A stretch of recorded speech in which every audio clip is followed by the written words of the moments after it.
అచ్చెన్నాయుడు గారు సూపర్ ఫాస్ట్‌లో పనిచేస్తున్నట్టు వ్యవసాయ శాఖ అద్భుతంగా పనిచేస్తుందట. 2 గంటల 49 నిమిషాలకి ఒక్కో దస్తరానికి టైం పడుతుందంట. రామానాయుడు సెకండ్ ప్లేస్ అంటే జలవనరులు. థర్డ్ ప్లేస్‌లో టీజీ భరత్ అట. ఫోర్త్ ప్లేస్ కొల్లు రవీంద్ర అట.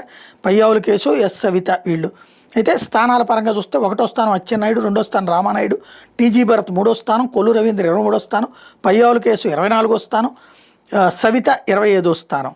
ఇక్కడ టైం పడుతుంది. ఎందుకు నాకు అర్థం కానిది ఏంటంటే అచ్చెన్నాయుడు గారు నెంబర్ 1 బాగుంది. ఇప్పుడు రైతులకి ఏమైనా మొక్కజొన్న రైతు సమస్య ఏమైనా పరిష్కరించాడు ఆయన, లేదా టమోటా రైతు సమస్య ఎప్పుడైనా పరిష్కరించాడు ఆయన? నిన్న కూడా వర్షానికి తడిచిపోయినటువంటి ధాన్యంతో రోడ్ల మీద కూర్చున్నారు జనం. పరిష్కరించాడు ఆయన ఏమన్నా? లేదు. వాళ్ళకి ఏమైనా పరిహారం ఇప్పించాడు ఆయన? ఈ 2 ఏళ్లలో పరిహారం ఎంత ఇప్పించాడు ఆయన రైతులకి?